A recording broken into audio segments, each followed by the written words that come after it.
একজন বিবাহিত দম্পতি যদি 12 মাসেরও অধিক অথবা 12 মাস সময় ধরে সন্তান ধারণ করতে চান কিন্তু পারেন না, ইন দ্যাট কেস তার এই মেডিকেল কন্ডিশনটাকে বন্ধ্যাত্ব বলছে বা ইনফার্টিলিটি বলছে। বন্ধ্যাত্ব আসলে কেন হয় সেটার পেছনে অনেকগুলো রিজন আছে। 3 ধরনের বন্ধ্যাত্বের প্রকারভেদও আছে।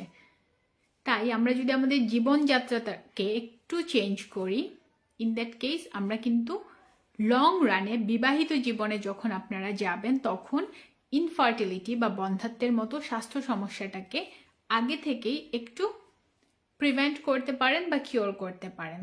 প্রথমেই বলি যে বন্ধ্যাত্ব আসলে কেন হয়। আমরা জানি প্রতি মাসে একজন নারীর মাসিক চক্র হয় এবং সেটাকে ওভুলিউশনের মাধ্যমে লিড করা হয়। ওভুলিউশন হচ্ছে ডিম্বাণু তৈরির প্রক্রিয়া এবং যে প্রক্রিয়ার একটা পার্ট হচ্ছে মাসিক।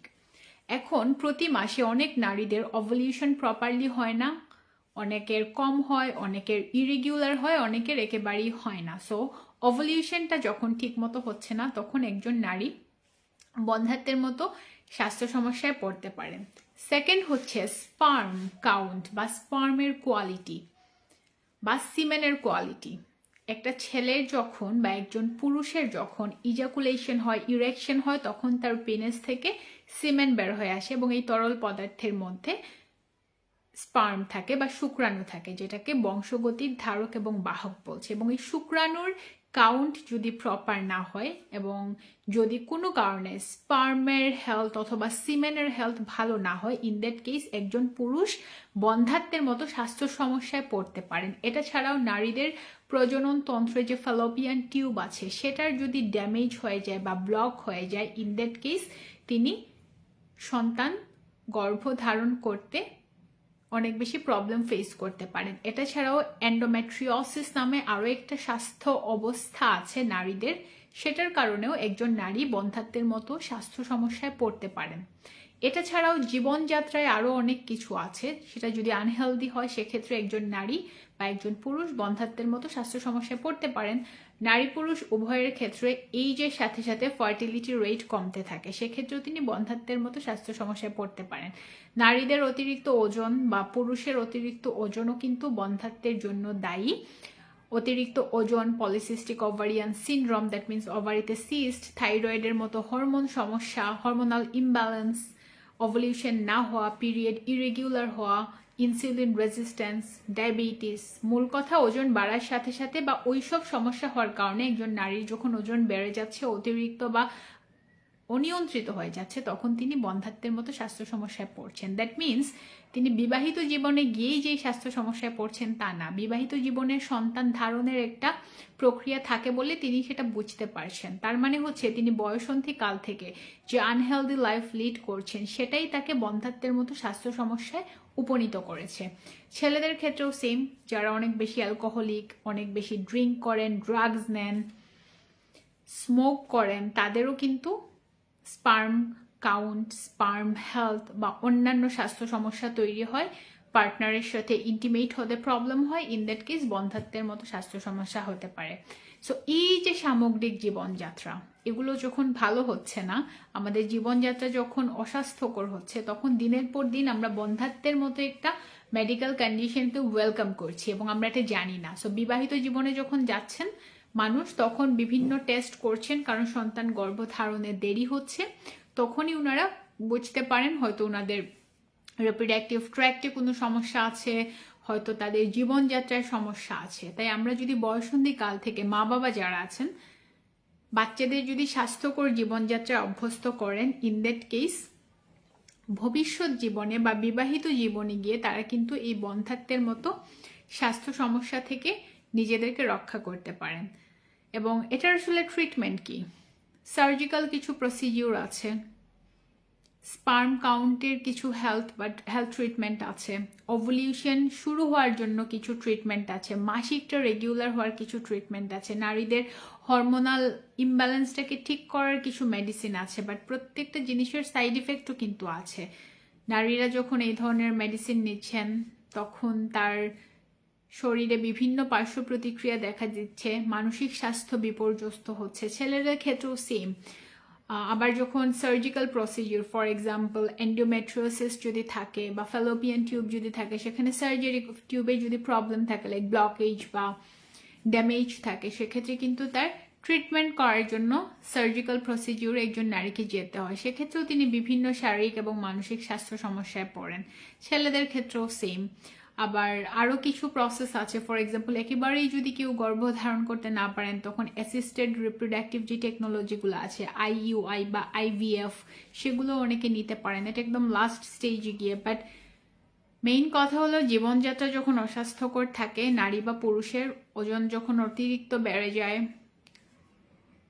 অন্যান্য যে টুলস আছে সেগুলো যখন অস্বাস্থ্যকর হয়, তখনই কিন্তু একটা মানুষ বন্ধ্যাত্বের মতো স্বাস্থ্য সমস্যা ফেস করেন। এবং এটা তারা কখন বুঝেন? যখন বিবাহিত জীবনে যান, সন্তান ধারণের প্রক্রিয়া বা ফ্যামিলি প্ল্যানিং যখন স্টার্ট করেন, তখনই এই প্রবলেমটা তারা ফাইন্ড আউট করতে পারেন। তার মানে হলো ছোটবেলা থেকে স্বাস্থ্যকর জীবনযাত্রায় অভ্যস্ত হতে হবে নারী পুরুষ সবাইকে, এবং ওজনটাকে নিয়ন্ত্রণে রাখতে হবে।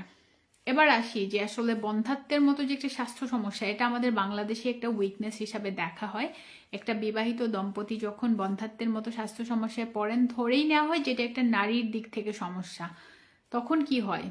নারী পুরুষ উভয়ই একসাথে ডক্টরের কাছে যান না। অনেকে আছেন নিজের ইচ্ছা মতো মেডিসিন ফার্মেসি থেকে এনে বা কোনো একটা ডক্টরের সাথে ফোনে কথা বলে সেই নারীকে দিনের পর দিন খাওয়াচ্ছেন।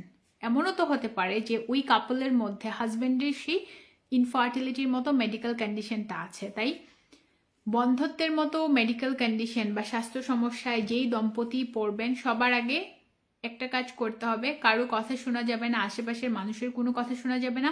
হাজব্যান্ড ওয়াইফ একসাথে ডক্টরের কাছে যেতে হবে, কিছু টেস্ট করতে হবে, অ্যান্ড দেন আইডেন্টিফাই করতে হবে আসলে কোন সমস্যার কারণে, কার সমস্যার কারণে এটা হচ্ছে, এবং ডক্টররা খুব ইজিলি এটাকে আইডেন্টিফাই করতে পারবেন। তাহলেই কিন্তু আপনার ট্রিটমেন্টটা প্রপারলি আপনি স্টার্ট করতে পারবেন। বাট আমাদের বাংলাদেশে এই চিত্রটা একটু ডিফারেন্ট, বিকজ বন্ধ্যাত্ব নিয়ে আমি অনেক কাজ করেছি। নারীদেরকে বিভিন্ন ধরনের শারীরিক এবং মানসিক নির্যাতনের শিকার হতে হয় যদি তিনি গর্ভধারণ করতে না পারেন বা দেরি হয়। অনেক সময় দেখা যায় প্রবলেমটা হয়তো তার হাজব্যান্ডের, অথবা তার হাজব্যান্ডের সাইডের এমন কোনো ইস্যুর কারণে হয়তো ইনফার্টিলিটি হয়েছে, বাট উনি জানেনই না, কারণ কোনোদিন তার সাহসী হয়নি হাজব্যান্ডকে বলার যে চলো একসাথে ডক্টরের কাছে যাই। সো আজকের ভিডিওটা যারা দেখছেন, আপনার আশেপাশে এরকম কোনো দম্পতি যদি থাকেন যে দীর্ঘদিন ধরে যারা সন্তান ধারণ করতে পারছেন না, তাদেরকে সাজেস্ট করবেন একসাথে ডক্টরের কাছে যাওয়ার জন্য, এবং হাজব্যান্ড এবং ওয়াইফ দুইজনে যাতে একসাথে এই কন্ডিশনটা ফেস করতে পারেন এবং সেটাকে প্রিভেন্ট করতে পারেন বা কিওর করতে পারেন।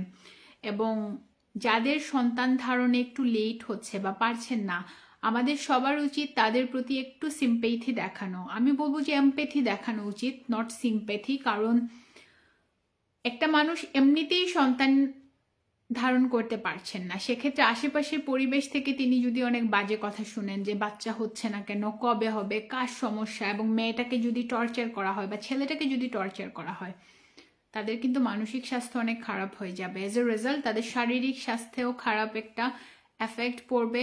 তাদের পার্টনারের মধ্যে যে রিলেশনশিপটা আছে বা দাম্পত্য জীবনেও কিন্তু একটা নেতিবাচক প্রভাব পড়বে। তাই আমরা যখন কথা বলি যে কোনো মানুষের ব্যাপারে, আমাদের এটা চিন্তা করা উচিত যে আমার কথা তাকে কতটুকু পজিটিভ ইম্প্যাক্ট দিচ্ছে, কতটুকু নেগেটিভ ইম্প্যাক্ট দিচ্ছে। আমার কথা যদি অন্য মানুষকে নেগেটিভ ইম্প্যাক্ট দেয়, আমার ওই কথা বলা উচিত না। এবং বাংলাদেশে যেটা হয়, হাজব্যান্ড ওয়াইফরা যদি নিঃসন্তান হয়ে থাকেন বা সন্তান জন্ম দিতে লেট করেন বা পারছেন না কোনো কারণে, আশপাশের মানুষ অনেক কথা বলে। সো কথা বলাটা আপনি আপনার এন্ড থেকে দয়া করে স্টপ করবেন। সেকেন্ডলি, আপনি যদি ফাইন্ড আউট করেন যে আপনার হাজব্যান্ডের এই স্বাস্থ্য সমস্যাটা আছে, তাকে কখনো ফিল করাবেন না যেটা একটা উইকনেস বা এটা তার উইকনেস।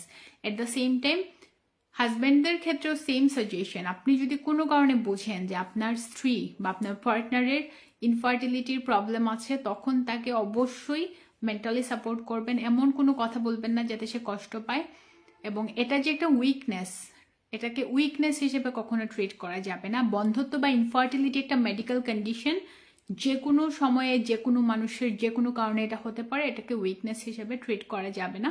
সবাই যদি আমরা সবার প্রতি একটু রেসপেক্টফুল হই, তাহলে আমাদের ফ্যামিলি লাইফ সামাজিক লাইফ অ্যান্ড ন্যাশনালি এটার অনেক ভালো ইম্প্যাক্ট পড়বে যদি আমরা মেন্টালি সবাইকে সাপোর্ট করি। তাই আজকে থেকে যারাই আপনার আশেপাশে কোনো মানুষ দেখবেন যারা বিয়ে করেছেন, সন্তান নিতে লেট হচ্ছে বা পারছেন না, তাকে কখনো বাজে কোনো কথা বলবেন না। আর পার্টনারদের মধ্যে যারা এই প্রবলেমটা ফেস করছেন, একজন আরেকজনের প্রতি যত্নশীল এবং রেসপেক্টফুল হবেন এবং দুইজন হাজব্যান্ড ওয়াইফ একসাথে ডক্টরের কাছে গিয়ে এই প্রবলেমটা আইডেন্টিফাই করার চেষ্টা করবেন।